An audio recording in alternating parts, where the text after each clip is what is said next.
They get set for their first spring training game today against the Toronto Blue Jays. Everything going on in camp with the Philadelphia Phillies, plus ESPN's Kevin Negandhi will talk all the Philly drama with us, from A.J. Brown, what's going on with the Eagles, and of course, Bryce Harper.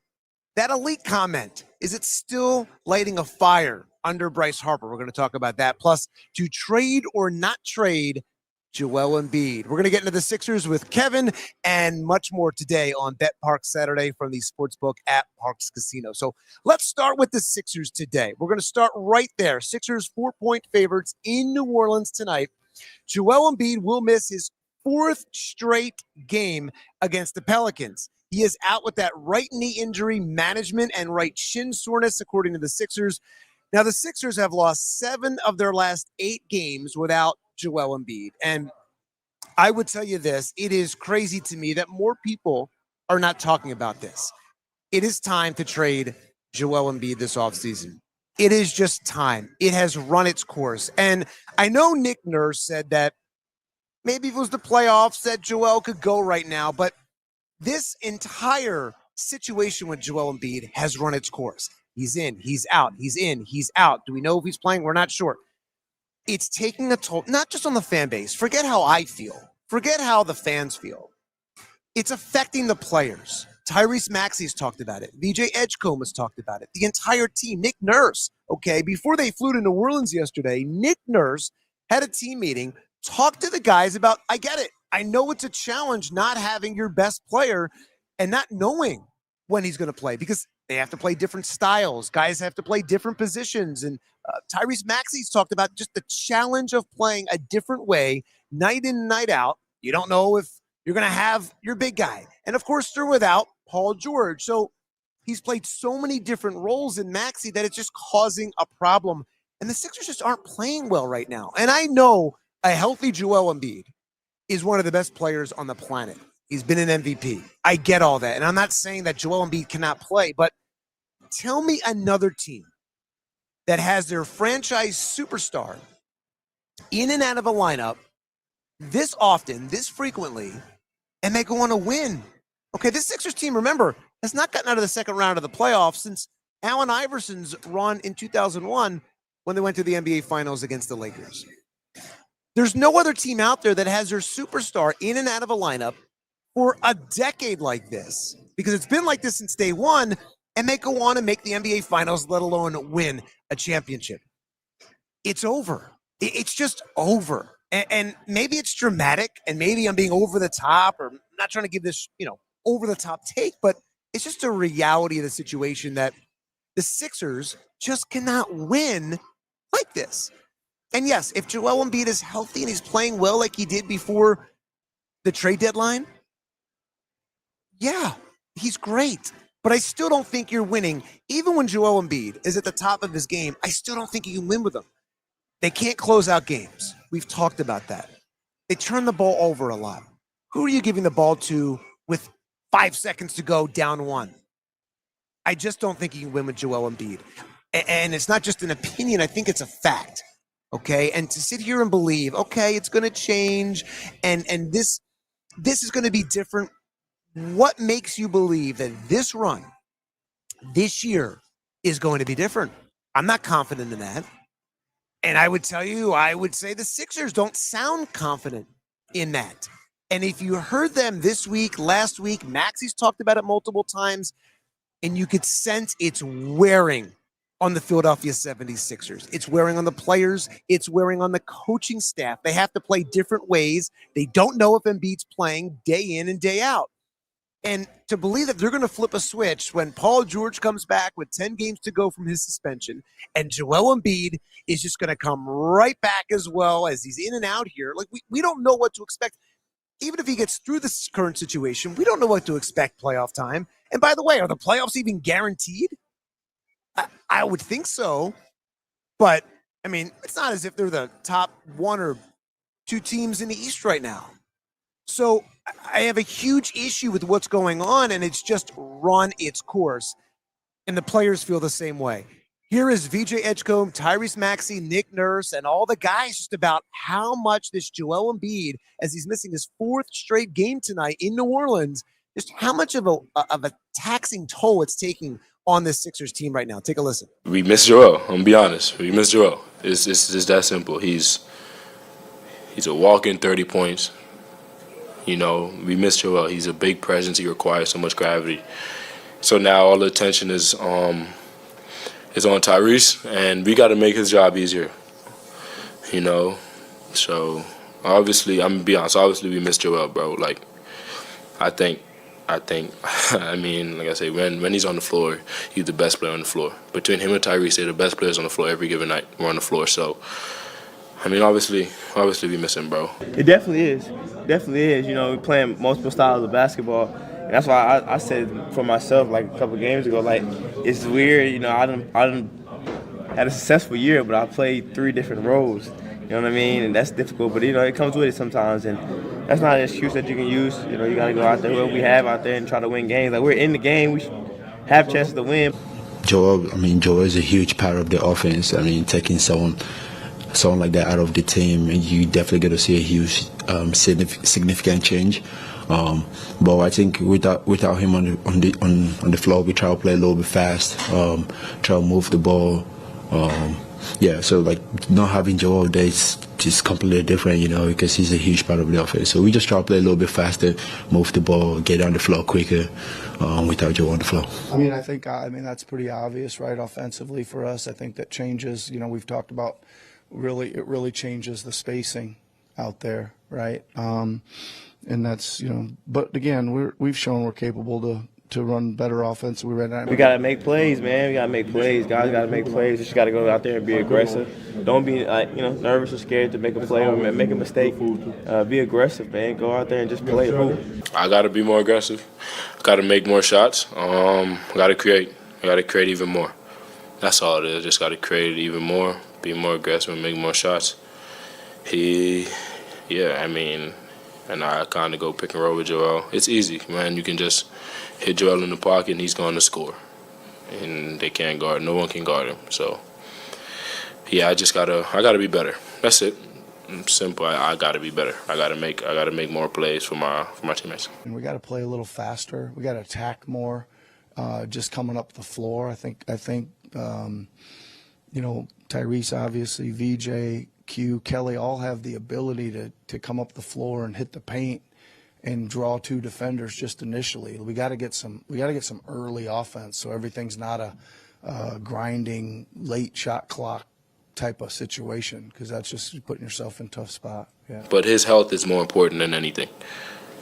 His health is more important than anything. So, you know, we just pray that Joel, you know, feels 100% or just gets to play, you know. So our prayers for Joe on, you know, just his recovery, and, you know, we just hope everything goes well throughout his recovery. But yeah, we miss Joel. I'm gonna be honest with you, we miss him. We got to make like a different game plan. We have to, regardless if anyone is missing. If I'm missing, the game plan has to be different. We're playing offensively, defensively. We Joel on the floor, we time on the floor. So if one player or anyone is missing, the game plan changes, and how we're gonna carry out our offense or defensive assignment. So without him on the floor, we just obviously make a different game plan. Yeah, we're gonna be better, bro. I know for sure we're gonna be better. So yeah, we're used to having Joe there with us right now. But like I say, we're gonna get better for sure. We're definitely gonna get better. We all looking at the big picture. Obviously, everyone want to win. I mean, it's pretty simple. We all just want to win, and obviously we ain't been winning lately. We trying to just get back on track, to be honest. So, you know, obviously, it's, you know, we all focus on the big picture. We're all focused on the big picture. We want to win. I mean, I don't think there's nobody on the team that don't want to win. We're just say it, but you know, every game matter. Every game matter in this league, because you can drop to the play-in, we keep losing, and then drop out of the playoffs. You know, so we got to be better. So yeah. Can you sense their frustration? I can sense it from VJ Edgecombe and really Tyrese Maxey, who's really just having to do everything in 3 or 4 different roles, right?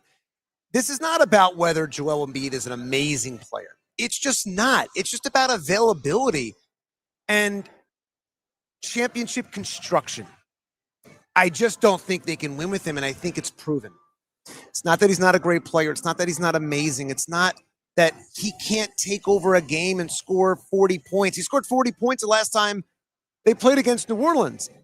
He can put up those numbers when healthy, but the inconsistency, these teams have to build, and you have to build to something. You don't have your best player, and we've seen this over and over again. It's been a bad movie for a decade. The confidence level that this is going to magically turn on, I think that's fool's gold. And I think we've seen it. And the hope and the belief that it's going to happen, you have to throw it out the window. I would have traded Joel Embiid before the trade deadline. He was healthy. He was playing great. And I realize you may not be able to get what you could have gotten for Joel 5 years ago. But I think you have to turn the page and move on. I really do. And I think the fan base, well, maybe, shocked or maybe bummed that it didn't work out. I feel like this fan base would get it and be like, okay, it's time. It just feels like it's time. Similar to Andy Reid, right? Andy Reid, it just felt like it was time. Not that Andy Reid wasn't a great coach, but it had run its course. So those are some of the things we're going to talk about with ESPN's Kevin Negandhi. You see him on SportsCenter, 6 o'clock weekdays. He also hosts college football on Saturdays. He is the first American Indian to host a national sports network, Indian American to serve on a national sports network, Phoenixville native, Temple University alum, all-around great guy, does a fantastic job living his dream as a host of SportsCenter. We're going to talk to him about the Sixers. Of course, everything going on with the Eagles and Lane Johnson returning this week. Let's listen from ESPN's Kevin Negandhi. Some great insights, some great conversations with the one and only ESPN SportsCenter anchor. ESPN SportsCenter anchor Kevin Negandhi, what's happening? Good to see you, Jeff. You too. Now, you make no bones about it. You're a very vocal Philly sports fan. So I want to know, when you're anchoring and you're hosting and you're announcing a game, do the other fan bases give you hell for being a Philly sports fan? Not so much. And I'd like to also say that when I'm on the air and I'm delivering a Cowboy highlight or a highlight that's, featuring the Giants, I'm not going to make fun of them. I'm not going to go out of the lines of what the general talk is. I'm not going to make it personal. In fact, I'm actually harder on the Philadelphia teams if they stink. And I'll call them out on it. So, I think there's a certain balance. And over the years, I think it's just well known that many of us anchors, are not shy about expressing how we feel. But in the end, we're not going to insult our audience. We're not going to make it about us. We're going to have fun with it so they understand that we're fans, right? So I think that's really important, especially if the Cowboys do something great, I'm going to praise them because they did something great, or let's just say it's the Knicks. I talk about the Knicks a lot. Knicks deserve it. Off the camera, we're having fun with my stage manager who's a diehard Knicks fan, or my other guy, another stage manager who's a big Celtics fan. We go back and forth on that, but we don't make it personal. The analysts have had fun with it too, Jeff. They like to jump in and, let's talk about your Eagles. I don't say let's talk about my Eagles. They that say is true. That, yeah, that is true. Yeah. And it is funny though, because I've heard Joe Buck over the years talk about every fan base thinks that he hates their team, and obviously, he's not openly cheering for anyone. Obviously, he has roots to St. Louis and things like that. But for you, bleeding Eagles green, and I would say you are hard on some of the Eagles and Phillies teams and Flyers and Sixers. And when you look at the Eagles, and I hear the fan base year in and year out. I was at some games this year, and I'm hearing the fan base complain about the Eagles as if they haven't won a football game in 30 years. And I go, you realize 3 months ago, you just won another Super Bowl. This is one of the greatest runs in, the last 20, 30 years. Would you say the Philly fan base just needs to maybe just take a chill pill and just relax a little bit? Because the Eagles have had so much success, but it doesn't seem like there's this big appreciation about the Philly sports team. I think because we also live in the moment. And these windows of, listen, it's the best 4 years of any Eagles fan in the history of the franchise. Best 4 years. You wouldn't know it by being at some of the games. I totally get that, because there is an expectation that this window right now is basically right here. And we also know that it's fleeting in the NFL. And it can move on to the next thing, and then suddenly you're forgotten, right? Let's not forget how close the Lions were. Let's not forget how close the 49ers have been, right? And getting back there. Let's not forget how close the Bengals were. Like, you have that window to win and win now, and then you look at the roster and you look at where they were a year ago and you look at where they are now and how well they were playing to a certain point. I think just the bar is raised, the expectations are raised. And then, Philadelphia fans are extremely passionate, and you know this, Jeff. We live in that space. Our emotions are everywhere. We don't hide the emotions and how we feel. We're going to tell you how we feel immediately. First thing in the morning at Wawa, you're going to know how we feel, right? All the way to us going to bed. So I think that the expectations of this team was to, hey, we're good enough, especially after what we did to the Chiefs in the Super Bowl 59. We're good enough to do this again, at least make it back to the NFC Championship game and a Super Bowl. The frustration is that I think in real time, you see things kind of fall apart. I think if they were to lose in games where they were competitive, I think the fan base would be okay. But every week felt like, you win this game and you don't do anything in the second half against the Bills. You win that game against the Bucks. You don't do anything in the second half. It's the frustrating part, I think, that drives Philadelphia fans crazy. It's why is this so hard? Like, Right. That's what I think gets them more mad. It's the experience of the 3 hours, and then that leads into the result. And then the parking and getting out of the parking lot and everything else. It's a generational thing. It's family to family. You're experiencing it on a Sunday. You're doing everything first thing in the morning. You're thinking about going to the tailgate. You're going to have the food. You're going to enjoy everything. And then you sit there and you're like, how come we can't score? How come we can't move the football consistently when you've seen that this team can do that? I think that's why the frustration kind of built up, and then we saw it explode at the end. That's why it was such a weird season, because coming off that Super Bowl against the Chiefs and Jalen Hurts looks amazing. The defense looks amazing. You're going, it's such a weird year this year where nothing clicked really at any point other than the defense, which many people didn't expect the defense to play that well, but it was such a weird season. And then now you have more turnover with coaching staff changes. And Jalen Hurts, who last year talked about, it's been a challenge with all the different play callers and offensive coordinators. And, you go back with him to Alabama with all that. And then now there's another one. What do you think the expectation should be going into next season with this Eagles team? I think the expectation is that, hey, we need to open things up.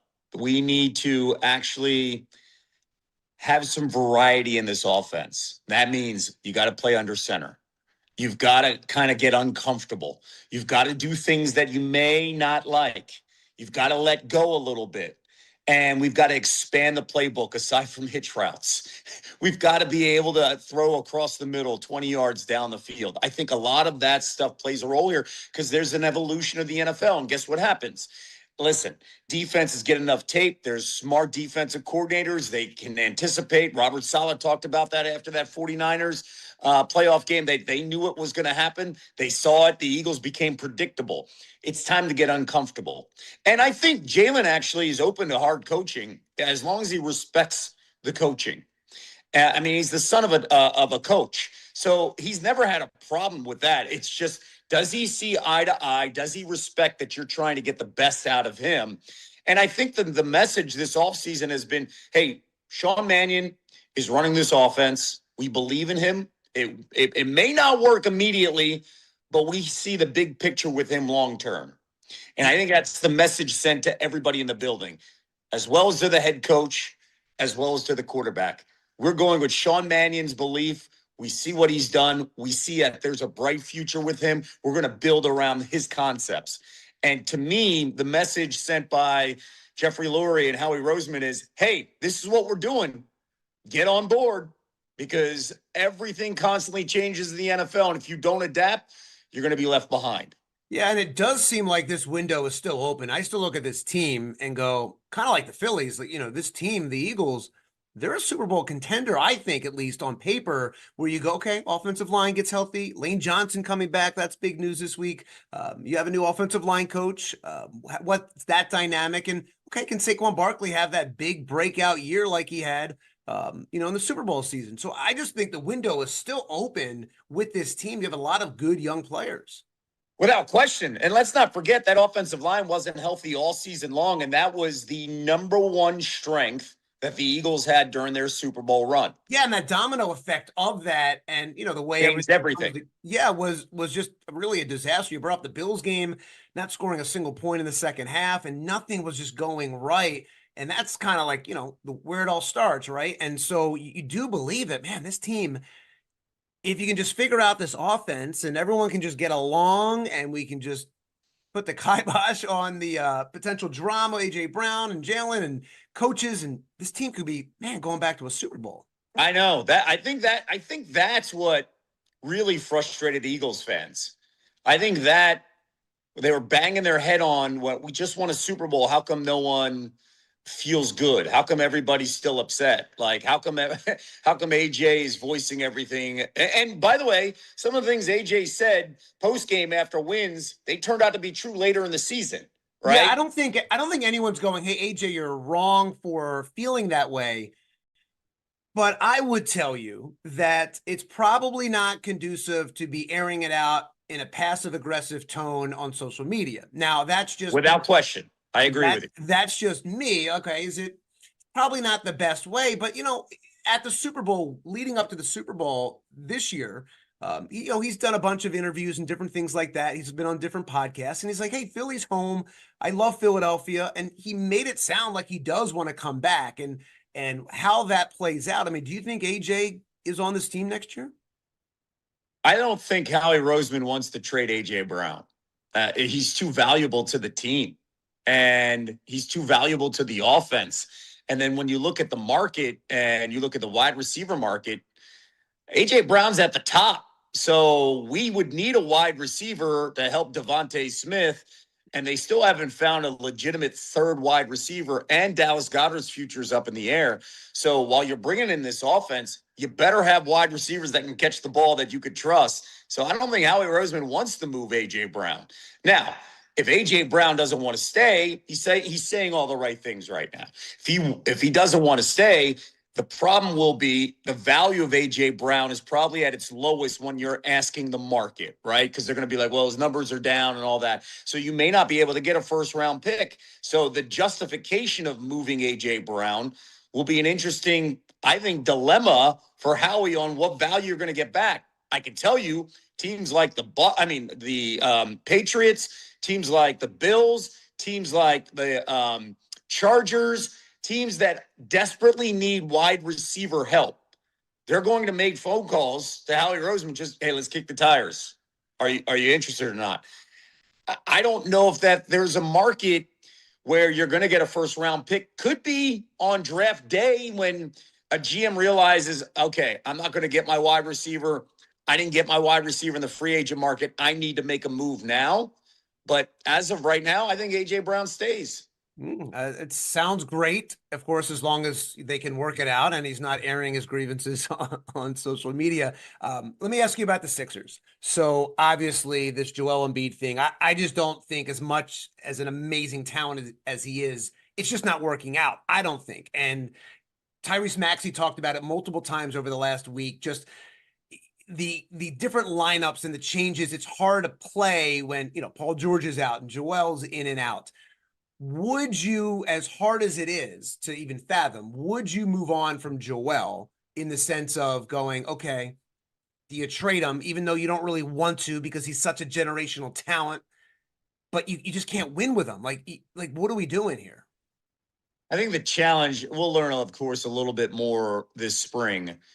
The challenge with Joel is when he does play, he's unbelievable. Right. It's hard to argue with his numbers. It really is. But we just don't know when he's going to play. And obviously I don't think anybody expected this version of Joel this year with how serious that knee injury was and the recovery from the knee injury. Right. So then when he does play, you were like, ooh. And I think that at one point in the beginning of the season, the Sixers' approach was, hey, if he joins us, great. We won't rely. We're going to build around Tyrese and then the emergence of VJ. And then hopefully Paul George can come in and be, one of those guys that's going to help us with his size and his experience. Then they started rolling and then Joel looked better than advertised. And I think they changed their outlook again. Like, now this can work. Let's go back to what we have with Joel.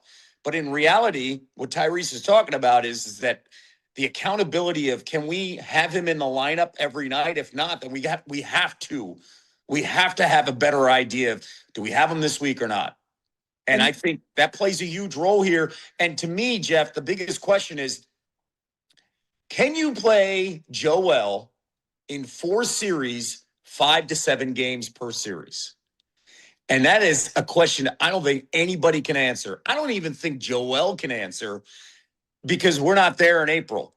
But the one thing this is exposed is that with the Paul George suspension, it has left a huge gap on where this team was mentally before those two guys joined the lineup to where they are right now. And I think that's what the problem is right now for the Sixers. They've hit that lull where they're like, we have no idea.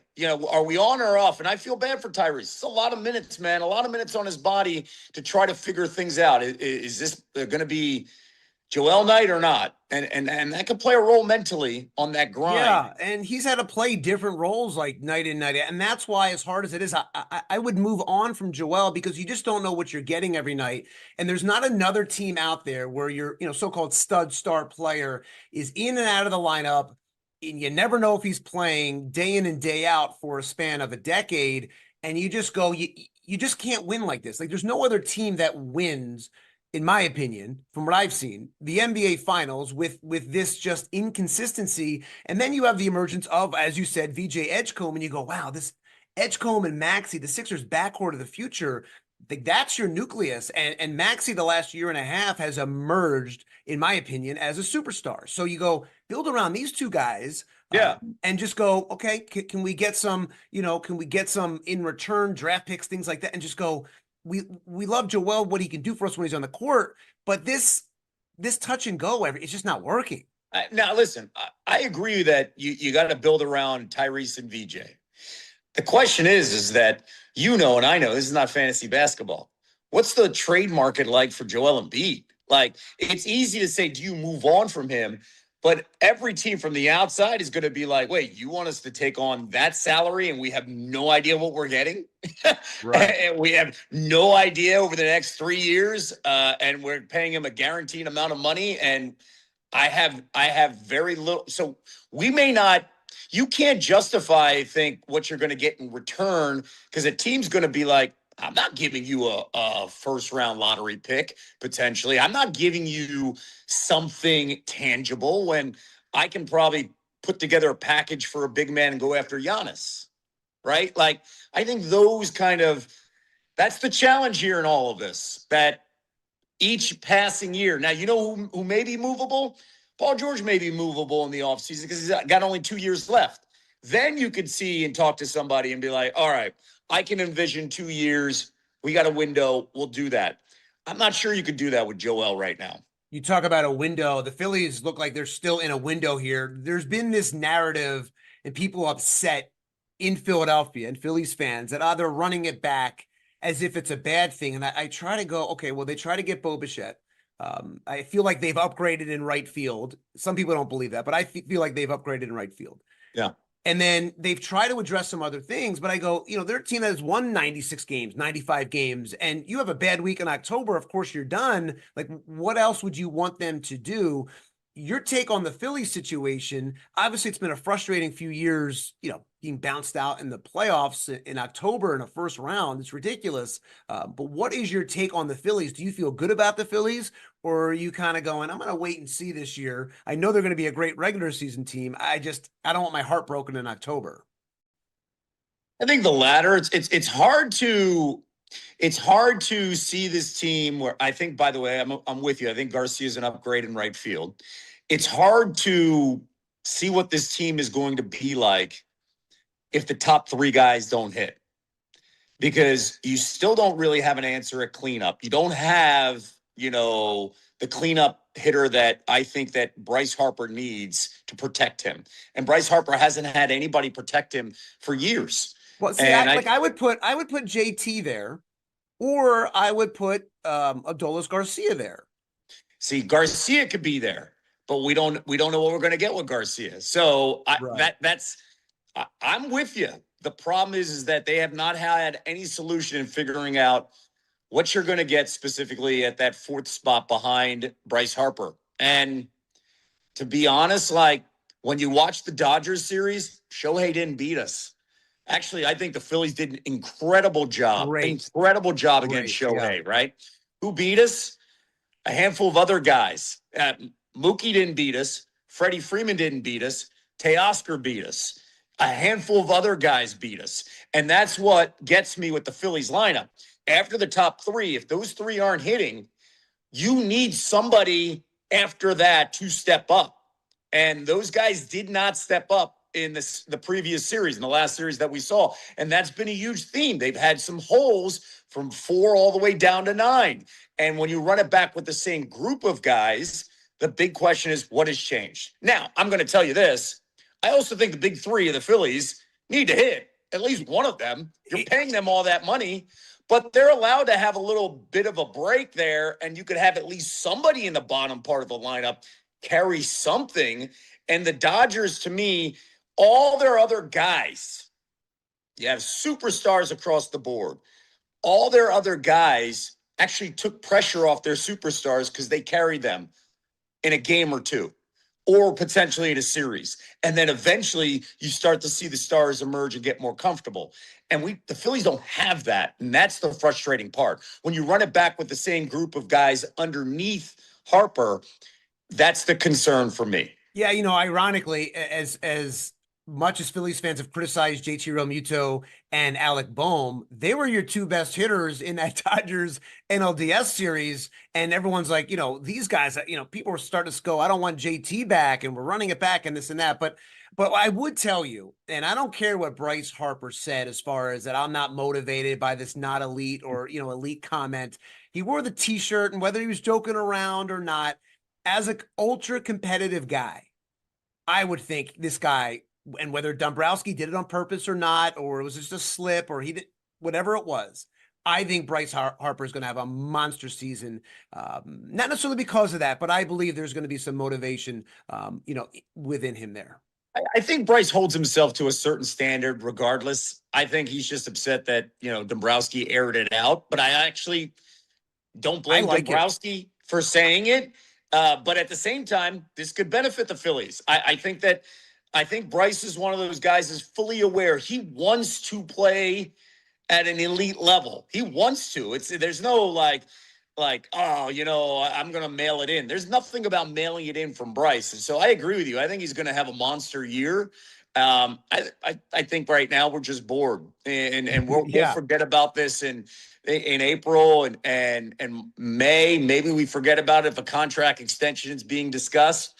But right now it's February. Right where I live, it's snowing. We're filling everything in, waiting to see the palm trees more than anything else. Last thing for you, your favorite Philadelphia sports team ever from any generation.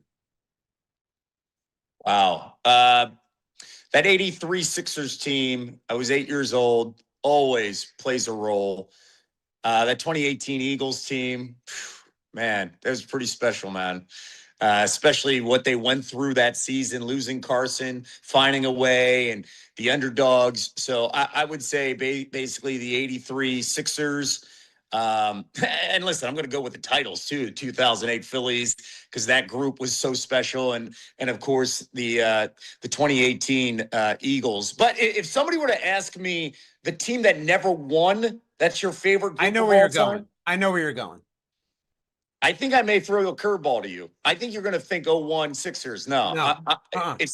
It's I know the where you're going. 89, it's the 89, 90, 91 Eagles. Like that Oh, 91. okay. I was gonna go 93 Phillies. No, no, Okay. no, no, no, no. That Eagles team in 91, man, like that defense was so dominant, and the hope of Randall, and then Randall the next year, 92, tearing his ACL in the opener against the Packers, Bryce Harper, who I'll never forget. Like that team, man, that entire Eagles defense is damn special. I was going 93 Phillies. Any 93 event. Phillies was amazing too, but nah, that like to me, it's where the Eagles were and how they were looked upon, and then we were in the middle of our division being so dominant, right? You saw the Giants, you saw Washington win Super Bowls, the Cowboys were emerging, and that Eagles defense, man, gosh, I just wish they had somebody to help Randall. Yeah. All right. Well, appreciate it. Great catching up. Great talking to you, Kevin. A lot of people don't know this. Kevin and I went to school together at Temple for a second. You convinced me to go to Temple University. I hope it turned out to be pretty good for you and you were happy with the decision. It was a great decision. So Good. I always appreciate it. I owe part of my career to you. I appreciate it. Hey, you know what? Me and you owe it to Betsy Lee Braun, okay? That's who we owe it to. And Rick Beardsley. And the late, great Yeah, Rick yeah. Beardsley. Those two people were incredible, and Temple Owls forever. All right. Kevin Negandhi from SportsCenter, ESPN's host and SportsCenter anchor. Kevin, we appreciate you joining us. Good to see you, Jeff. You too. Always great catching up with Phoenixville native Kevin Negandhi. I've known him since I was in high school. I met him on an orientation when I was growing up in Bensalem, right here, just a few miles away from Parx Casino, growing up in Bensalem. Met Kevin on an orientation at Temple University, and we have been friends ever since. All right, we're going to catch up as we talk about the 93 Phillies. We're going to catch up with Phillies broadcaster Larry Anderson, who was a part of that 93 Phillies team. We're going to catch up with him from Clearwater, Florida in just a few moments. First, let's talk about Parx Casino, a casino of my choice, a great place for a night of headline entertainment and award-winning dining. Just announced Parx Casino welcoming the Gene Simmons Band July 24th, plus comedian Andrew Dice Clay on May 16th. Saturday, June 12th, All McCartney Live, a tribute to Sir Paul McCartney. Plus, tickets still available for these headliners at Parx Casino. Saturday, March 14th, comedian Tracy Morgan from SNL. Friday, April 3rd, Rock and Roll Hall of Fame members Cheap Trick take the stage here at Parx Casino. April 18th, Grammy winner Melissa Etheridge will be in Bensalem. May 14th, Jacob Dylan and the Wallflowers will be here. And then August 29th, Pink Floyd, the Australian Pink Floyd, will be here. Then into November, Grand Funk Railroad, November 13th. ParxCasino.com to buy your tickets. You must be 21 years old. Gambling problem, call 1-800-GAMBLER. All right, let's talk about the Philadelphia Phillies. We talked a little bit about that with Kevin Negandhi there. Phillies open Grapefruit League play today, playing their first spring training game against the Toronto Blue Jays in Dunedin, just down the street from Clearwater, Florida. And we're going to see Justin Crawford leading off, playing center field today. And we're also going to see Adolis Garcia batting second, playing right field. So I don't put a lot of stock in these spring training Grapefruit League games, but it will be great to see those guys just in the lineup, in a Phillies uniform. And look, this could be the cornerstone of the Phillies outfield that's hopefully successful this year. When you talk about Garcia, when you talk about Crawford, the Phillies are going to give Crawford every chance to be successful, make this team be your starting center fielder. And he is, of course, his dad, Carl Crawford, learned a lot from him, has been around the game his entire life. And the Phillies, as far as Garcia, believe he can be an upgrade over Nick Castellanos. Obviously, defensively, he has a better arm. He's a former Gold Glove winner. And they believe they've identified some things with his swing that can get him back to that 2023 ALCS MVP for performance from Adolis Garcia. So Bryce Harper admitted last weekend, as he reported the spring training, that he's not happy with Dave Dombrowski. And I get it. Dave put out that, elite comment when they were eliminated from the playoffs against the Dodgers, questioning whether or not Bryce Harper can be elite again because he did not have an elite season a year ago. And look, I get Bryce Harper's annoyed and he's not happy with Dave Dombrowski, but here's what fixes all of it. Bryce, put up or shut up. And I think Bryce Harper has done a tremendous job since he's been with the Philadelphia Phillies. He went from being hated on the Nationals as from a Philly fan base perspective to being beloved. He's done everything right. He has been the Philadelphia Phillies. But you want to talk about elite or not elite?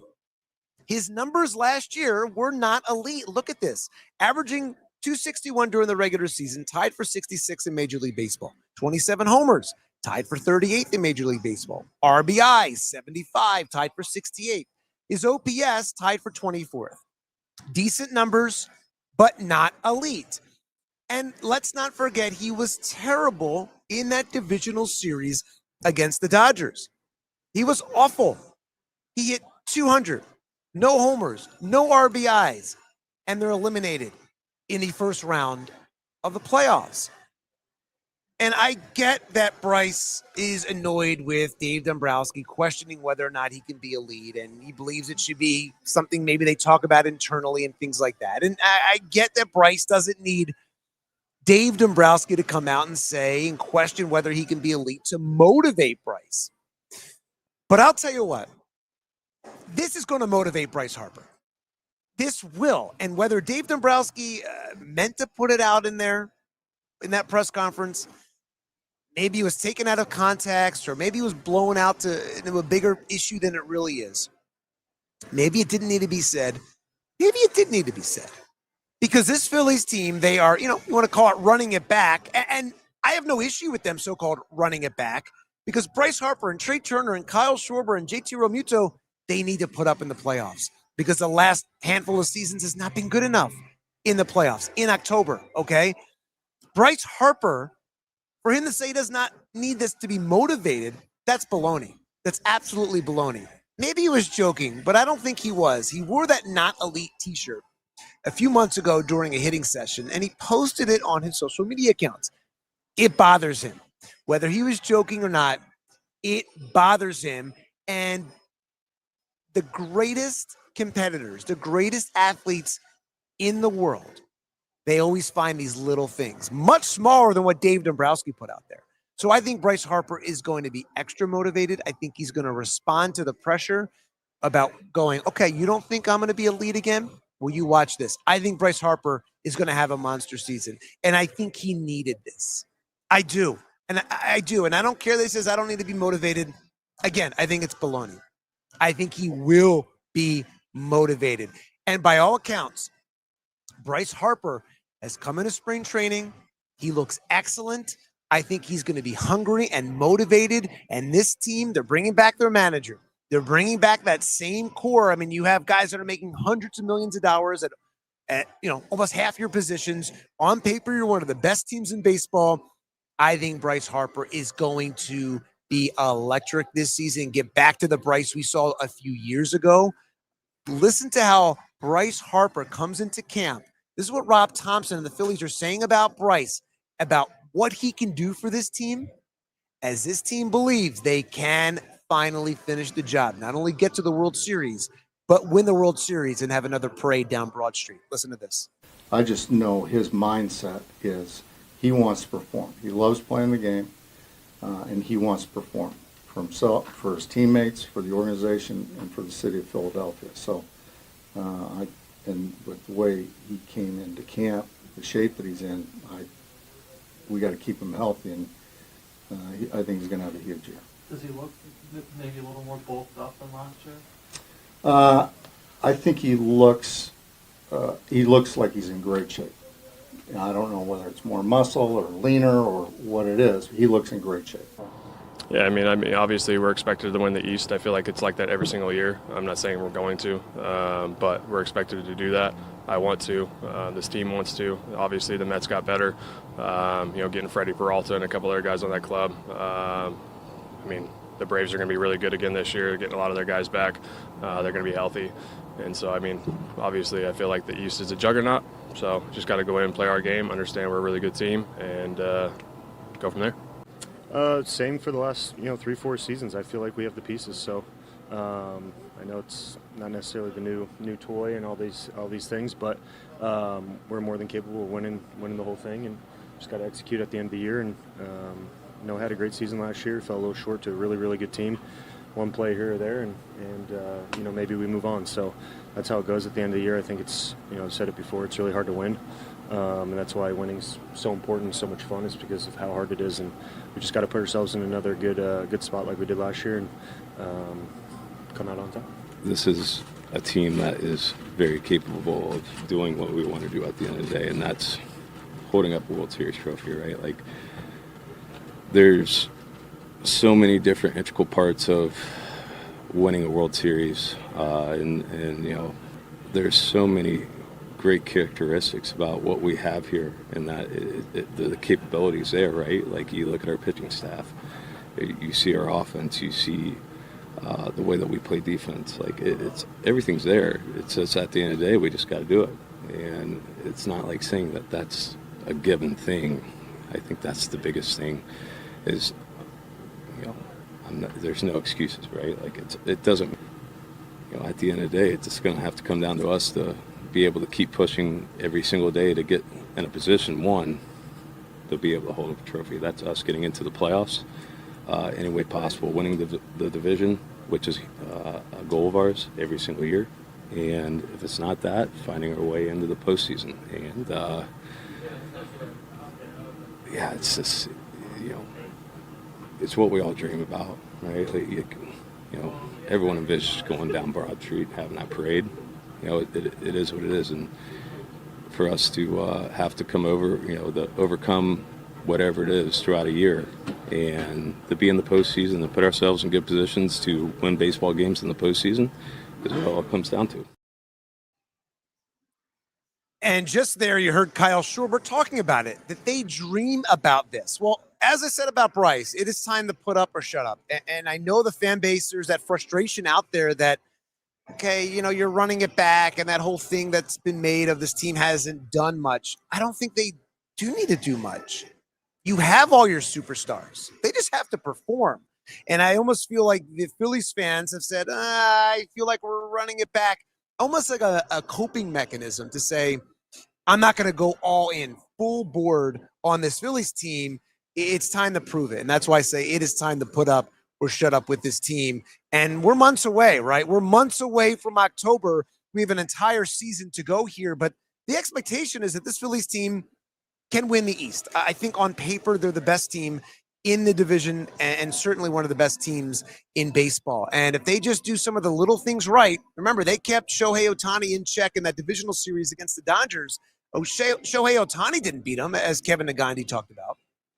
He didn't beat him. It was the small guys. It was the other guys, Teoscar Hernandez and other guys that beat him. And so if the Phillies can do the little things right, make the little plays, they can take it to the next level. But again, the fact that Bryce Harper says he's not motivated by Dave Dombrowski questioning whether or not he can be elite again, I don't believe that for a second.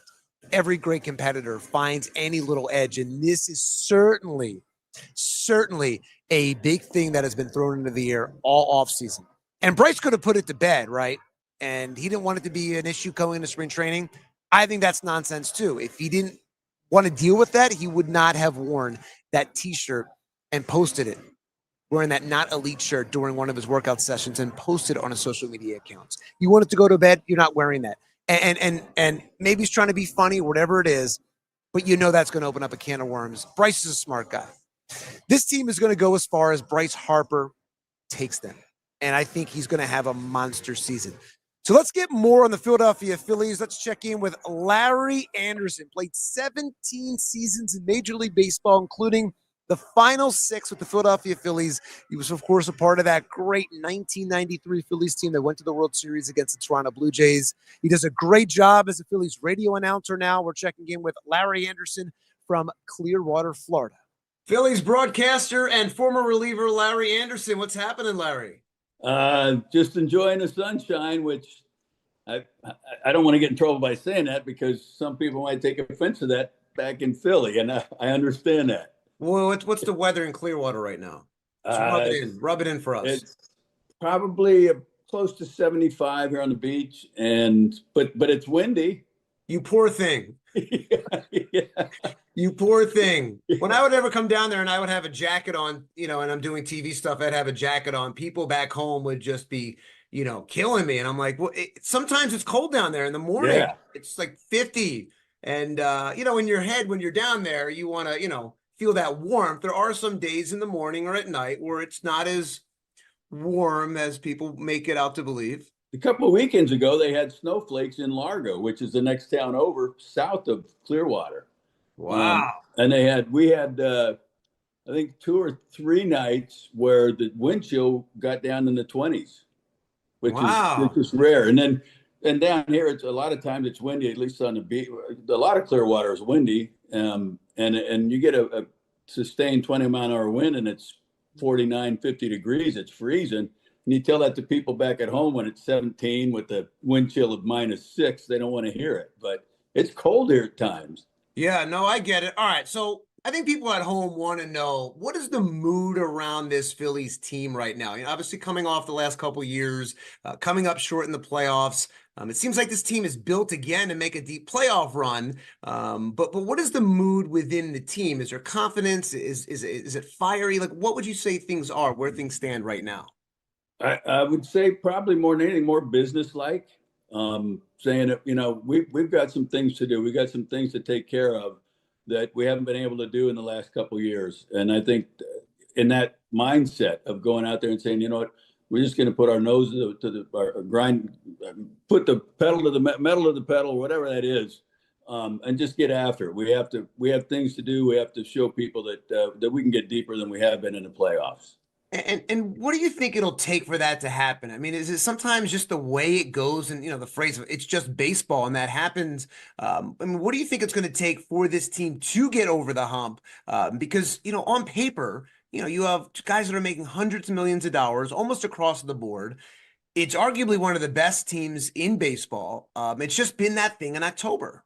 Yeah, it's almost, I think, I don't know if they get to where they feel that they have to do more. Like they go throughout the season and things just click. You get in rolls, you get hot, and you get a little cold. But the Phils, for the most part, have stayed away from some long cold stretches, and until they get towards the end of the season. And it's funny how people talk about the wild card. Well, this team won so many games, and this is just a wild card. They only won 87 games, and they're in it. But if you're playing hot at the end of the season, going into the playoffs, that's what matters, and that's where I think for them, just getting in the mindset of, hey, we're not going to let this slip away. We're gonna get after it. We're gonna do what we have to do. I do think a little Crawford type guys, Aiden Miller type guys, a little different energy coming in, I think could make a huge difference. And I'm looking forward to that part of it. Yeah, and there's been a lot of talk about having that youth, and people have said, and there's been that storyline of, okay, they're running it back.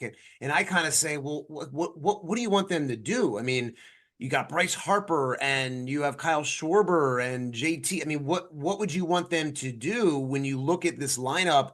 I mean, how much better can you get? Could you get better in the outfield? Maybe. At the same time, I mean, you can't have a $50 million player at every position.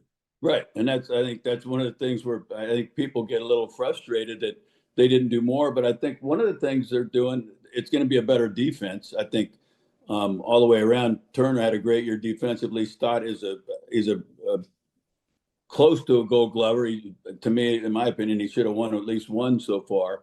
The defense, Harper's done a heck of a job at first base, and Bohm's really improved at third. I think Garcia's an upgrade. I mean, Garcia's an upgrade over Castellanos. Yeah, he's a Gold Glover 2 years ago, I believe. So he's got that. I mean, the defense is going to be big, and I think a lot of it we're going to have to see what Crawford does. For me, from everything I've heard, the jury's kind of out on his defense if he's that good. But I go back to Jeff Stone when he was with the Phillies. He came up and had struggled in the outfield, but he was actually better in center field than he was in the corners. And if you talk to most outfielders, most players, they'll tell you that center field's probably the easiest position to play. It's obviously more room to cover, but it's an easier position because you don't have the angles to worry about from right field and left field. Take me inside as a former athlete, as a former Phillies pitcher. Take me inside kind of the mindset. There's been obviously the issues in the playoffs. Is there something where you try to do too much, or there's the pressure kind of mounts, and then couple years kind of build on top of that and compound? I mean, what is kind of the mindset when it is playoff time? Is there a different feel only, naturally by nature that there is a different feel when you do enter the playoffs and that could be an issue? Or is it just you just run into the wrong team at the wrong time? I think it's a combination, Jeff. I mean, you certainly can run into the wrong team at the wrong time. And when you get into playoffs, you're facing the teams that get to the playoffs and get deep in the playoffs are teams that have pitching. You can't, very few teams just absolutely hit their way, into the World Series or winning the World Series. They have to have some defense and pitching. And I think that's one thing I think that the Phillies did this year, getting Keller and having Alvarado back. I think Alvarado's got something he wants to prove. Keller coming over and doing what he did in Chicago last year. I watched him throw the other day in a bullpen. I was like, wow, that guy's, how come we haven't heard about this guy before last year? But going to the bullpen really made a difference. And I think bringing him in, I think is going to make the bullpen better. And the mindset, though, you have to, I take it back to like something that I used to work with kids in AA and AAA when I was coaching. And it's something that Lefty taught me is the thought precedes the action. So, and he would talk about, you can't think about walking a guy. If you think, well, I can't walk this guy, you're going to walk him. So I kind of took it as a coach a little further. I said, there's basically three things you can think about. Now, this is just about pitching, but I think you can apply it to any part of the game. There's three things to think about. I have to, I can't, or I'm going to. And there's only one viable thing to think about, and that's what I'm going to. So if I'm thinking, well, I can't hang this slider, you're going to hang it. I mean, it's just, right. That's your mindset. If you say, I have to do this, I have to throw a strike here, you put more pressure on yourself in that scenario. And it's like, why? Just instead of just thinking about, I'm going to throw this fastball down at the knees outside corner, or whatever, or I'm going to look for a pitch in this zone and not think about, I can't chase, or I can't swing through, whatever. Just think about what you want to do and get that in your head. And I think that's the mindset that you have to have. And if you don't, because the pressure is already there. There's no sense in putting more pressure on yourself because it's crunch time. It's a playoff time, and it is. Everything's so, every little thing matters so much more than the regular season. A loss in the playoffs might put you out.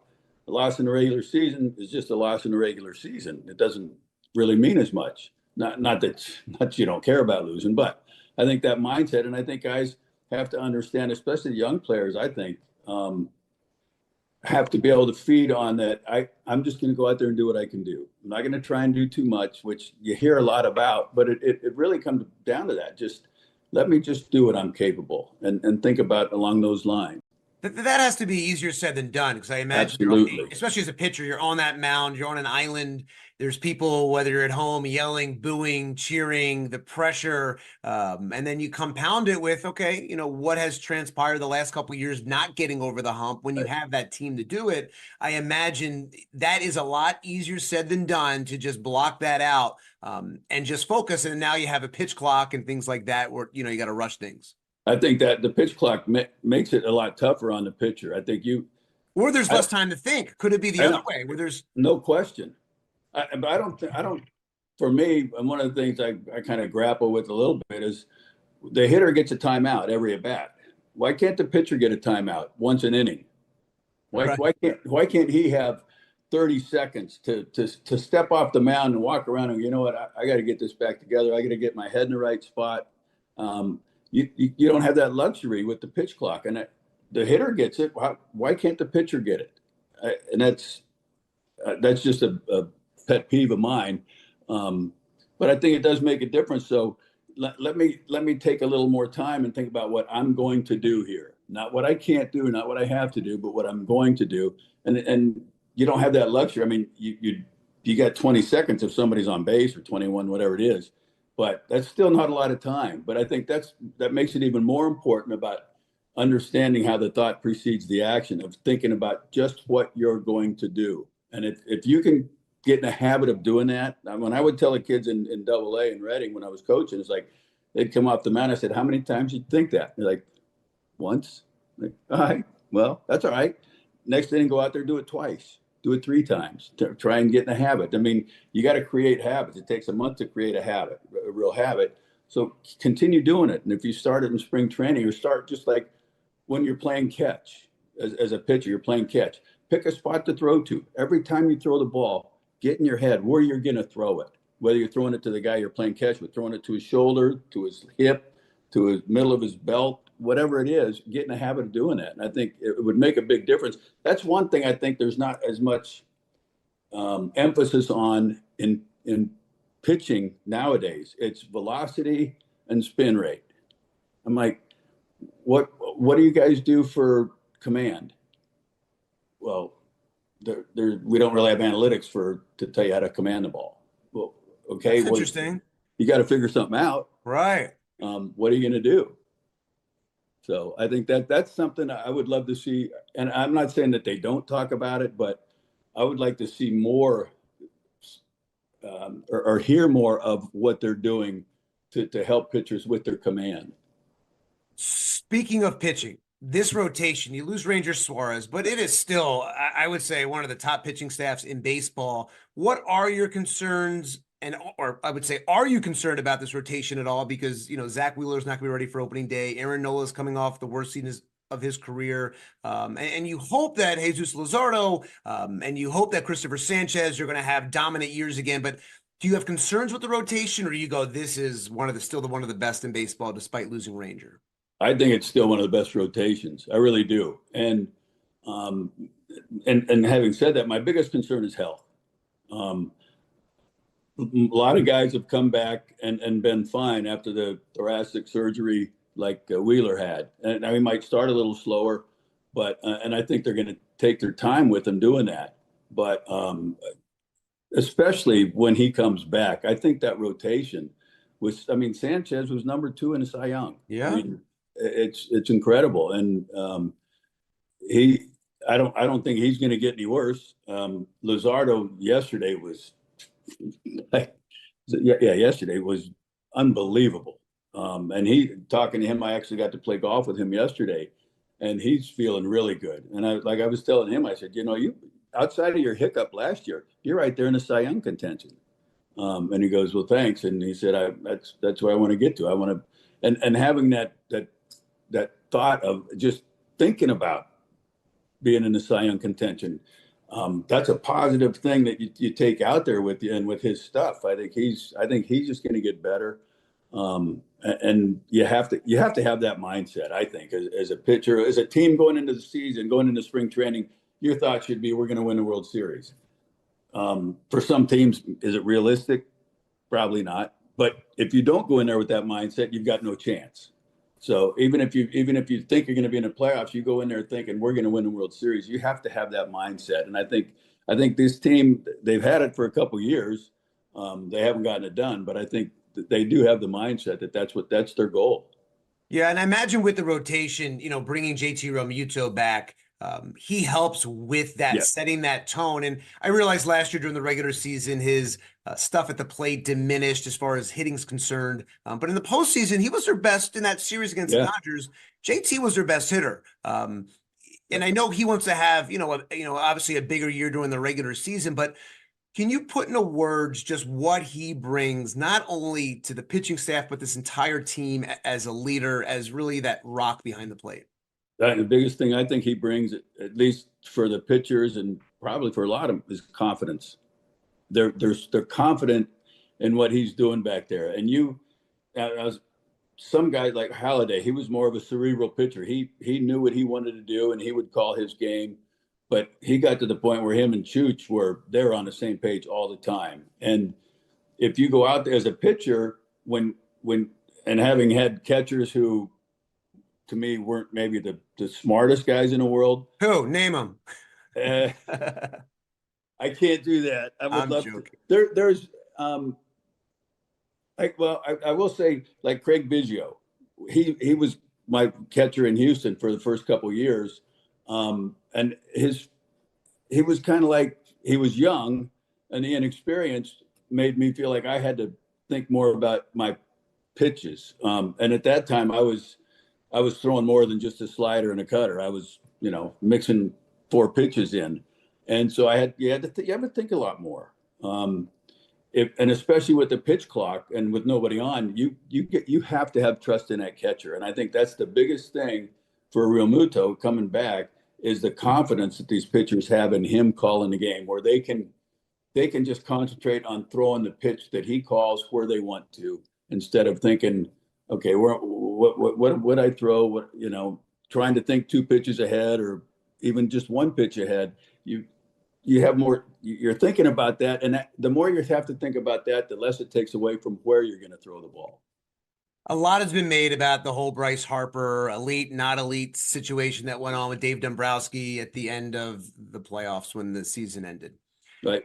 Whether it was on purpose or not, do you think, even though he says it doesn't motivate him, do you think deep down that will light a fire under Bryce Harper? Whether it was intentional or not, whatever it was, do you think that just being out there motivates him and lights a fire under Bryce? I don't think so. I mean, Bryce is his own guy. He does what, I don't want to say he does what he wants to do, but he as far as controlling his own self, he does. He knows what he wants to do. And I think more was made of that than needed to be. Sure. And I haven't asked Dave about it, but I honestly don't think he was doing it to motivate Bryce. I think it was an honest answer for him at the time. What did you think of Bryce's season? He said, well, it wasn't an elite season like we're used to seeing from Bryce. Was it a good season? It was a heck of a good season, no question. But was it an elite season for Bryce comparing, if you want to do it comparatively to what he'd done before? No. But that's kind of all it was. I think you're saying it got overblown. Yeah, I really do. And then to obviously that happens at the end of the season or after the season, and you come back and it's one of the first things he's asked, and it's like, oh, here we go again. Well, I know he talked about that, but I also say, like, okay, there was the picture that he put out wearing the not elite shirt when he's working out. And to me, like, it was like a dead issue. And then he wears the shirt and it makes you go, okay, It makes you wonder, did he want it to be dead? Sure. It makes you want, like, it's only natural. You go, okay, do we have a thing here? And listen, I would tell you, I can't remember ever seeing a guy who was arguably the number one villain of Phillies fans, then come to the Phillies from the Nationals and then be the most beloved guy in the world. Right. And he's handled that transition so well. He's Mr. Philly. He fits into the city so perfectly. He's handled himself so well. I don't remember ever seeing that from any other athlete, being essentially the most hated guy to then being the most loved guy. Yeah. Yeah. And I remember it was my last year traveling, and when the season ended, or was close to the end in Washington, and I was down there, and I remember going up to him in a clubhouse and telling him how much I appreciated how he handled that first year, because he got booed a little bit early, but he handled that perfectly. I thought he did everything right, and I wanted to make it a point, not that he cares what I say, but I just wanted to go up and say, hey, Bryce, I respect the way you played. And I think I felt like to have a former player, maybe he doesn't know I played, or maybe he does. I mean, he's pretty good with baseball history. Sure he knows. But to go up there and say that, I think it would have made me feel good to have, Robin Roberts come up to me and say something like that. Not that please don't, I'm not comparing myself to Robin, but a former player is what I'm saying. And he was very, very appreciative of that. And I think he's done what he's had to do there. He's except winning the World Series. And I think it's not out of the realm that it's going to happen. And I think that's his goal. That's what he wants to do. And he's taken the city by storm. And you look around the ballpark, around the city, how many Harper jerseys? It's everywhere. You see Harper. It's just, people love him there. And, so the whole thing with this, I don't know. It's like you're saying, for him to put the not elite or whatever, putting that shirt on, I don't know if that was him trying to keep it alive, or if it was him trying to be funny, or if he was really PO'd and wanted to say here in your face. I don't know. I'm not in his head. Only he knows that. But I think I think it's time should be to be done with it. I hope it's over with now because they asked the questions already. He's answered. So can we just put it to bed? I hope. Yeah. Yeah. So last few things for you. What do you miss most about playing, and what do you miss the least about playing? I miss the most is the easy one. It's the camaraderie. And not the money. No. Well, if I was playing today, it might be. Oh yeah, that's a whole. I would hear like Mike Schmidt would talk about that. I think Mike said to me one time, he's like so jealous of the guys that play today, what they are pulling in versus back when even he played, and he did well for that time, right? So he was the highest paid player at the time. Right. In the mid '80s. He was, I think, like $2.25 million. I mean, which if you look at that today, you can be terrible and make $2.25 in the game today. Or maybe not, but you're going to make $1 million if you're just if you're below average, you'll still make $1 million. I miss the camaraderie, and especially coming off of that '93 team that was so close. It's a close knit group that had fun off the field, had fun on the field. But once they crossed the line, they played the game the right way, and I love that. And it kind of. I mean, for me, that's one of the reasons I love Chase Utley and I despise him because he set the standard, and I compare everybody to Chase, the way Chase played the game, and it's not fair to everybody. But the camaraderie is what I miss the most. What I don't miss the most, and this might sound cowardice or something, but the pressure of having to go out and do it every single day. That wears on you. To go out there and prove yourself. And for me, I think I had 2 multi-year deals, maybe 2. I know I had 1, but that might have been the only. No, I think I had 2 2-year deals. Every other year, I felt like I had to, in I don't know how many, 17, 18 spring trainings at big league camp, I had to prove myself. And the pressure of that is real. But it's how you handle it, and I felt like I handled it pretty good. But I don't miss it. Yeah, you mentioned that '93 team. This is the last thing for you. That team was so much fun and so beloved, and there was 1,000 characters on that team. And I don't know who was crazier, who was funnier. It was one of the most dynamic teams. And then, of course, obviously, getting to the World Series makes it even better. Yeah, it was. It was by far in 25 years as a player, counting the minor leagues, it was by far the most fun I had because of the character of the team, but also the way they played the game. And it was I still miss that. Yeah. Well, hopefully this team can have some fun, get back to the World Series, and maybe it would be against the Blue Jays again. You never know. Yeah, I'll take that. Yeah, absolutely. Well, Larry, thank you so much. Great talking to you. Great catching up. Great insight on the Phillies as well. Appreciate it. Take care. Best to you. Love talking to Larry Anderson. Very entertaining on the radio. Great guy. Had a very long and successful career in Major League Baseball. And speaking of the Phillies, speaking of the Blue Jays, Phillies-Blue Jays just underway. Grapefruit League opener in Dunedin. And a good start. Again, I don't put a lot of stock into spring training Grapefruit League games, but Justin Crawford leads off the game with a double to get things going. And Adolis Garcia in the lineup as well, batting second, playing right field. So good start for Justin Crawford. Very excited to see if he can bring some youth and energy into this Phillies lineup. All right, join me, pick some winners and go for the gold while you watch the winter games. Parx, the only app I recommend. Bet on ice hockey, bobsledding, speed skating, skiing, curling, and much more. It is time to play. Join me on the Parx online casino and sportsbook app, where there's always another way to win.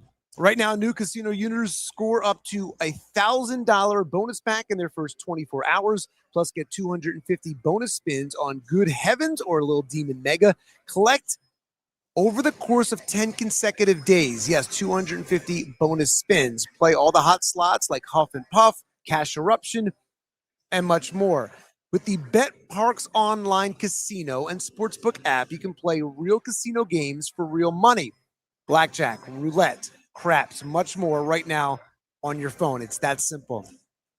You can bet on pro, college sports, hockey, MMA, soccer, you name it.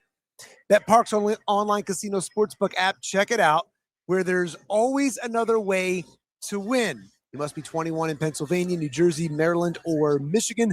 New users, TCs apply. BetParx.com for details. Casino bonus must be wagered. Gambling problem, call 1-800-GAMBLER. All right, speaking of odds, speaking of potential great bets to put out on the Parx Casino app, let's check in with our gambling expert, Brad Feinberg. Brad's best bets. Let's see what he has for us today on this Saturday in February. What's happening, Brad? Great to see you, Jeff. How you doing? Big day today, college basketball, my friend. It certainly is. And Brad Feinberg joining us from Parx Casino at the Sportsbook here in Ben Salem. Brad, we were just talking to Larry Anderson, the former Phillies pitcher, now broadcaster. Phillies have the 5th best odds to win the World Series. Mets, believe it, have the 4th best odds. I know the Phillies, the mood around the team feels like it's down, at least from the fan base. But do you like the Phillies odds? Let's start there. Do you like the Phillies odds to make another World Series run as they're sitting there with the 5th best odds to win the World Series? Again, Jeff, you're probably going to get angry at me because I know I said the same thing about the Eagles, how they kept showing us who they were all year, and I just wasn't a believer. The Phillies, to me, I'm not saying they're a bad team, but I have a very large wager on under 91.5 wins. I bet them at 3-1 odds to miss the playoffs. Doesn't mean I think they stink. Obviously, I don't think that at all, Jeff. Wow, you don't think they'll make the playoffs? Let me ask you, I'll put it this way, Jeff.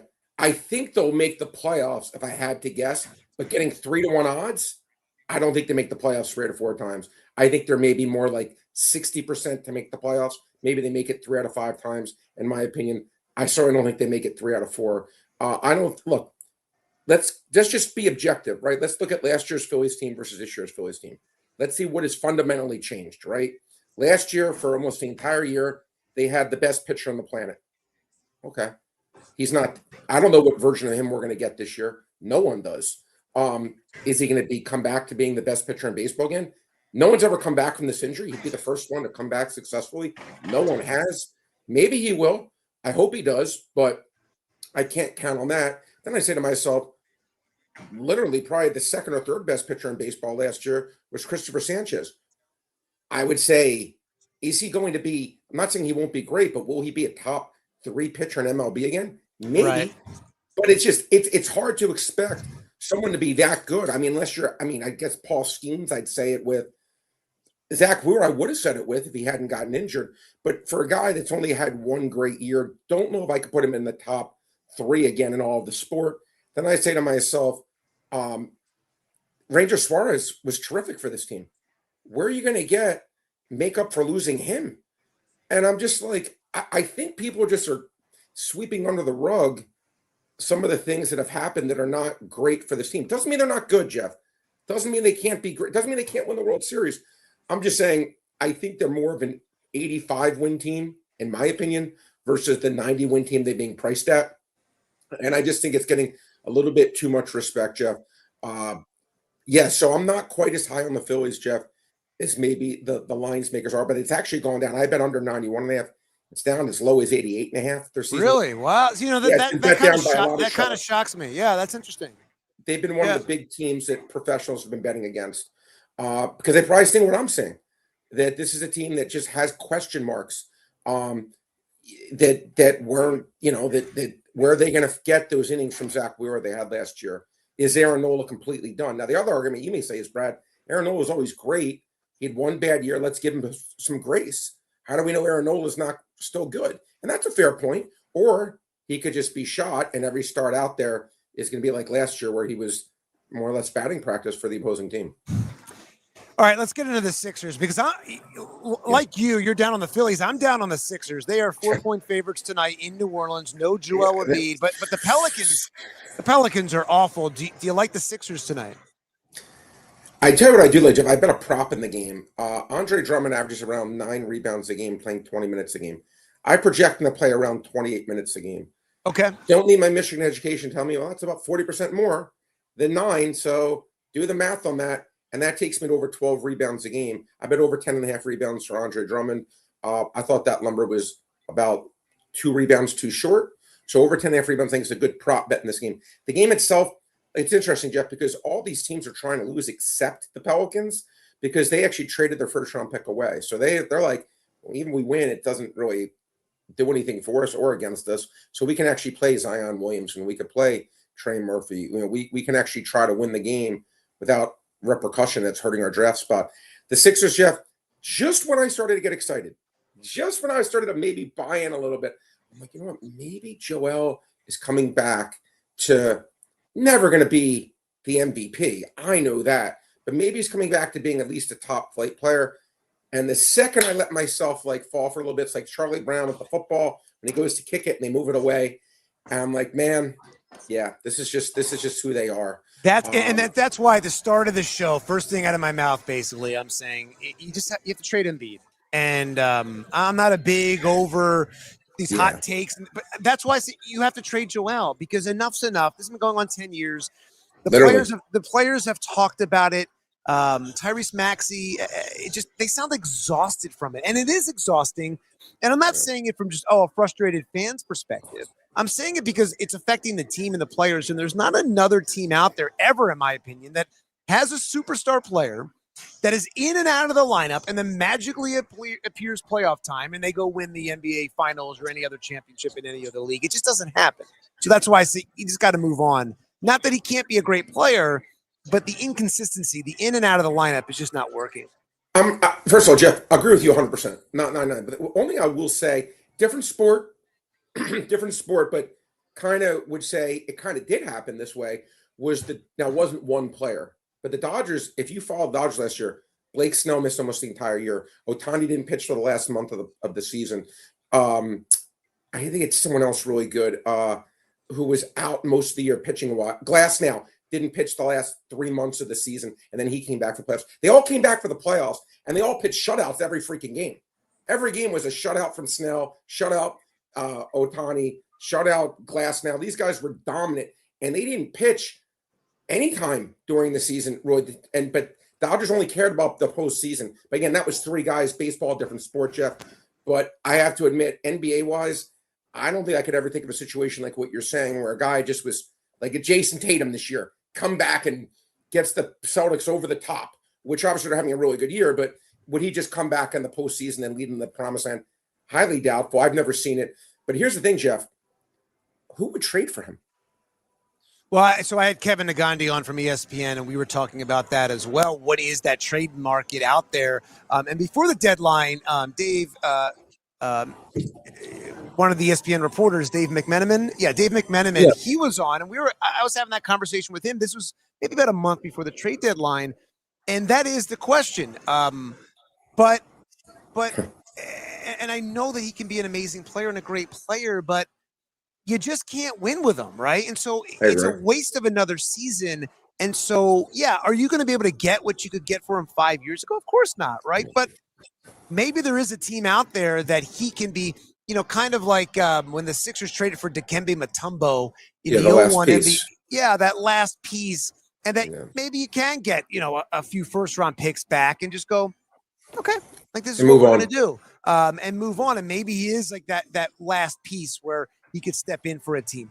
I don't know that exact scenario. I haven't flushed that out, and I don't know how other teams feel about Joel. But it is time, I think, for the Sixers to move on. And I don't get the sense the fan base would be overly like, what are they doing? This is crazy. I feel like it feels like it's just time. And I just get the sense like that from Sixers players. Now, they won't come out and say they have to trade and move on from Joel. But that's just the feeling I get. Let me ask you a question. This came to me like this. If you're the Sixers and if you're Cleveland, if you're the Sixers, would you trade Joel Embiid for, let's say, 2 first-round picks and Jared Allen? Maybe. Yeah, I mean, I'm wondering that, because that would be a situation where, for Cleveland's point of view, we have Mobley's a young superstar. Donovan Mitchell's a superstar. Now Embiid has to be our 4th best player. We don't even need this guy to to be anything. I mean, and that's what, and that's what you need. Now, I would tell you, when I think about that, I would move Joel to the West because I think him being in the East is just, I don't want to see Joel 4 times a year. I just, for a lot of reasons. But when you talk about being a close piece, I mean, the Sixers, they have the fifth best odds to win the Eastern Conference, 10th best odds to win the NBA Finals. Regardless of that, are the Sixers a bad bet or are they a good bet right now as you look at the overall big picture?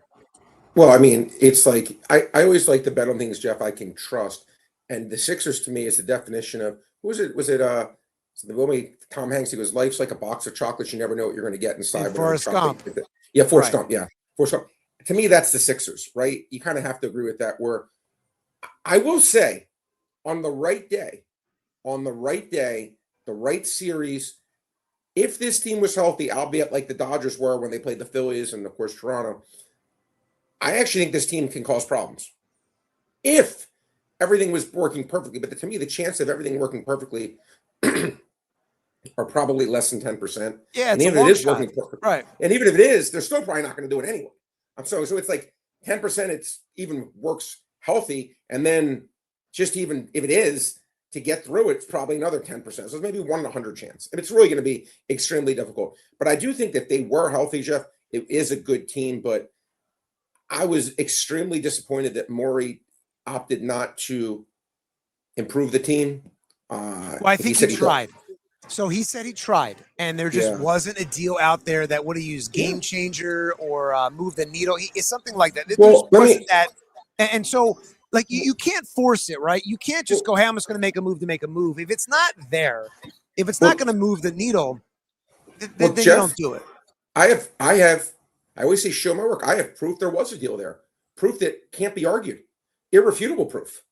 I was a huge, the number one thing I went to the bat for, like biggest thing if I'm the Sixers right now. What was the worst trade in NBA history? It's probably, would we agree, Luka Doncic for Anthony Davis? Could be up there. Okay. Andrew, how about Andrew Bynum? Yeah, well, that was way Andrew Bynum. But Anthony Davis was traded for a guy, a top 3 player who's 25 years old. Now, Anthony Davis is an all-time great, one of the best 50 players of all time, in my opinion. Anthony Davis, I think because of that trade, like the smear of it is almost, and I get he gets hurt. I get you like, oh my God, why do you want another injured guy? But he got a fluke injury with his hand. It's not like he tore his knee up or something like that. It's just something that's going to take time to heal. And he could come back now, but they're just sitting him watching because they don't want him. To me, if I could have gotten the top 25 player, can't be argued, top 25 player for what they gave up, which was nothing. Jeff, they gave up the Thunder's first round pick, which is pick 32 or pick 30, whatever the last pick in the NBA is going to be. And they gave up a top 20 protected first round pick, which if it's not in the top 20, gets taken away, right? It's thrown away. So basically they got the number 32 pick in the draft for for Anthony Davis. Sixers, for just McCain, got probably the 24th, 25th pick. That alone beats that offer. They could have traded easily, and added Anthony Davis. You say, oh my God, what's the Sixers' biggest weakness? When Joel doesn't play. When Joel doesn't play, you have a guy that's better than him anyway. I thought for the cost, I always say, I bet numbers, not teams. What's that mean? Oh, Brad, if you think that so-and-so is a good team. But if the number, like if I said Steph Curry to make a 3, I think he's a good shooter. Well, if the odds are minus 10 to 1, he makes a 3-pointer. I'm not doing that. He's a 42% shooter. I bet the number, not the player or the team. I didn't, quote unquote, like Anthony Davis. But when the asking price is nothing, it's Jared McCain, basically. If you can get a top 20 player for Jared McCain and have potentially, if things work out, Embiid, Maxey, Anthony Davis, Edgecombe, I don't know how you don't take that chance. So I can't listen to Darryl Zanster on that. I actually see the passion in my voice. I thought that was a chance to get a great player for free. Let's talk about some college basketball. Villanova, 2.5-point underdogs against 5th-ranked UConn tonight at 5:30. Do I smell upset here? I mean, this line is interesting to me, and I'm a little surprised it's this close. And Villanova's had a very good season. No one's taking any of that away, but you think about UConn, that they've been one of the powerhouses in college basketball. So what are your thoughts on this game tonight? Jeff, you nailed it. And look, it is a great game. I'm really excited about this game. I actually bet this game, Jeff. Look, Villanova has been great, and I have so much respect for what, the coaching change has made all the difference in the world. Now, UConn's gone, things in life go in these streaks, Jeff, and like UConn has gone through a little bit. I'm starting here February 6th, about 2 weeks ago. They play St. John's. We actually watched the game. It was a good game. St. John's beats them. They beat Butler. They then barely squeak by Georgetown at home, and then they lose outright. I actually bet Creighton this game. They lose outright as the 17-point favorite to Creighton. But here's the thing, Jeff. To me, I really do like UConn. I like that they're really good defensively. And I love the coach. I love Coach Hurley. I feel like this is a spot we're going to get an ultra motivated UConn team, even on the road. I know the game shoots for Villanova. I get it. But usually a lot of times these games on the road team doesn't have the same, I feel like, intensity as the home team. Coming off their worst stretch, where they're now 24-3, I think this is a Hurley moment to say, listen, guys, we're cleaning this up now. And I think this line, 2.5 is a little bit too light. I think UConn wins and covers this game, Jeff. Interesting. And, look, Villanova, you wonder, could they be good value come March Madness, which is right around the corner? What are your thoughts on Villanova from a gambling perspective when you talk about whether you're going to wager on the Wildcats? Yeah, I mean, look, Villanova's done everything you would like them to do this year. I mean, they played really well. A huge coaching upgrade. It's made in my opinion, a big difference.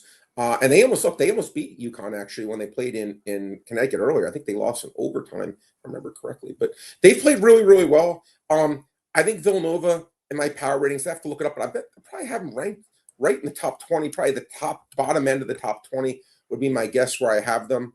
I respect them a lot. But do I think they could actually win the national championship? That's probably a bridge too far for me to get to with them. But do I think they could win a game or two and maybe be like a 5-6 seed and maybe cause some noise? Absolutely, I think they can. So St. Joe's in progress, 9.5 point favorites versus Loyola Chicago. Penn State big underdogs at 9th ranked Nebraska. Lions 18.5 point underdogs. Without getting to them necessarily specifically, what are your biggest upsets of the weekend? What are some games you're watching? What are some college basketball games that you like this weekend? Yeah, I'll give you, Jeff, it's funny. I'll give you an upset potentially. The lines actually moved down because I don't think Darren Peterson's going to play, but I did bet Cincinnati at the time plus 10.5 against Kansas. I just, again, talk about Joel Embiid being hurt. Darren Peterson, I mean, if I'm a Kansas fan, if I'm an NBA scout who's looking at drafting this guy first in the draft, I mean, Jeff, have you ever seen a college player do what he's doing every single game where I'm playing, I'm not playing, I'm not playing, I'm not playing? Joel Embiid. Yeah, touche. Right. Joel Embiid, that's what we're talking about. Yeah, but I feel like with Joel, Jeff, it was a little different. I feel like Joel's were like, he broke the navicular bone in his leg. He fractured his eye socket. Like, I feel like he's had like, I'm going to say that Peterson's faking an injury, but I feel like he had like serious injuries. And now he has this chronic knee condition. But I don't know, Peterson to me, that's going to be an interesting thing to see what happens in the NBA. But I do think that Cincinnati can keep that one close. My favorite game, Jeff, giving away with the hat. I think the best team in college basketball is Michigan. I think they've been the best team in college basketball since day one. I think, look, neutral site game should be a great game. I can't wait to watch it. Playing a really good Duke team. But I think, again, only laying 2.5 points, I just think Michigan is more than 2.5 points better than Duke.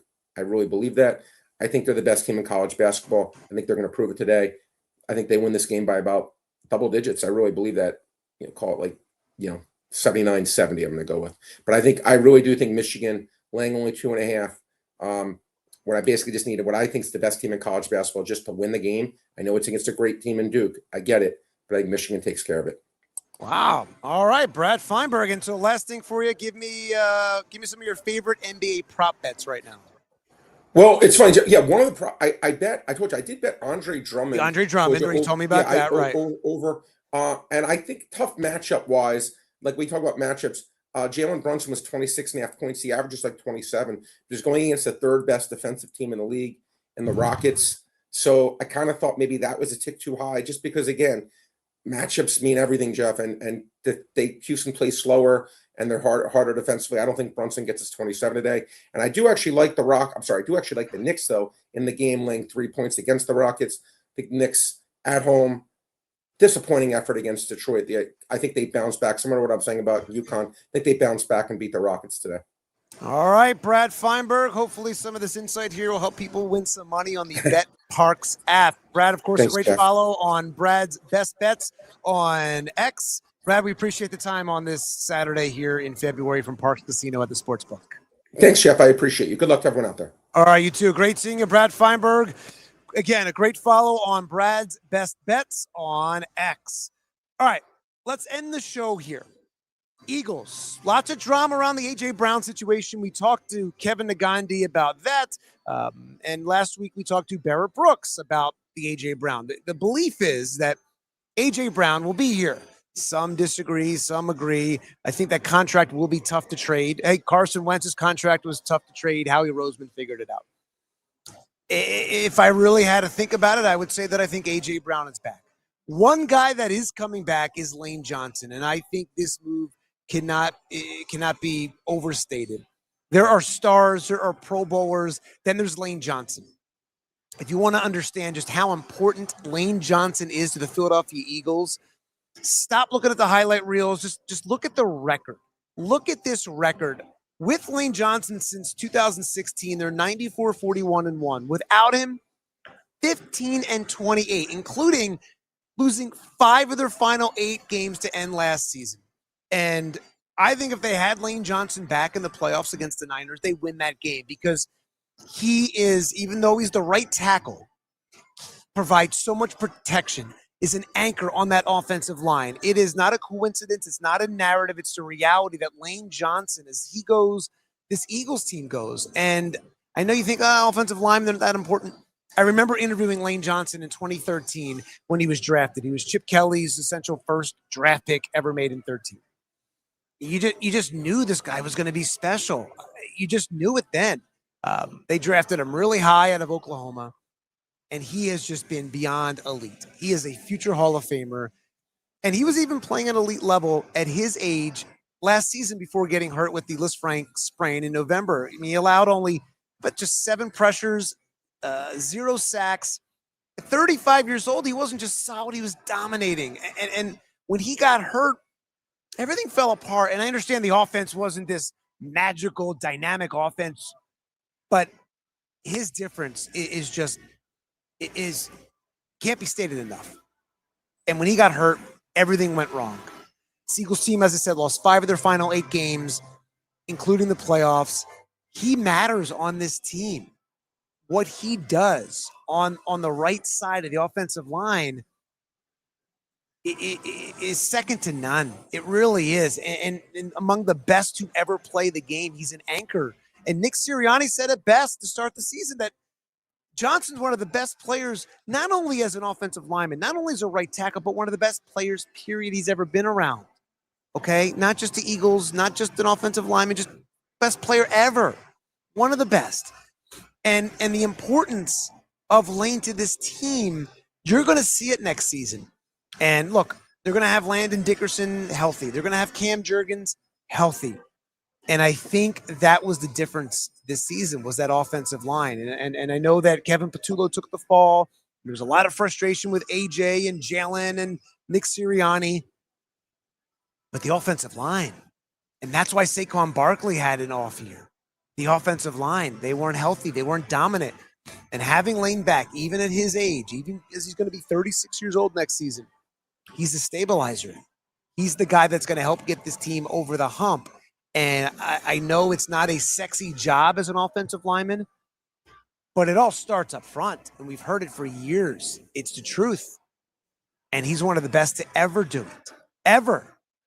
So, look, with Jeff Stoutland gone, first time in his career, Johnson will have a new offensive line coach. I think it'll be a huge transition, but I think it's Lane Johnson. And I think this team will have a much better season. The fact that you're going to have Lane, you're going to have Jurgens, you're going to have Dickerson all coming back. And coming back for a 14th season is going to be huge for this football team and Jalen Hurts, and assuming A.J. Brown's going to be here. And I think he's not only the glue, but the rock around this team. And time, of course, will tell But Lane Johnson, man, oh man, this is a big deal for Lane Johnson to come back. All right, well, special thanks to all of my guests today, from ESPN's Kevin Negandhi coming on, to Larry Anderson, the former Phillies pitcher and Phillies broadcaster, of course, Brad Feinberg. Some great insight throughout the broadcast today as the Phillies are currently in action as they open up Grapefruit League play. Eagles season, before you know it, will be around the corner. And the Sixers got to trade that Joel Embiid. I'm sorry, this offseason, it's time to move on from Joel Embiid. All right, that'll do it for us on Bet Parx Saturday, live from the Sportsbook at Parx Casino here on PHLY Sports YouTube page. I'm Jeff Skaversky with my producer, Julia Hoff. We appreciate you watching. We'll see you right back here next Saturday from Parx Casino in Ben Salem. Have a great day. We all silly like the mayor.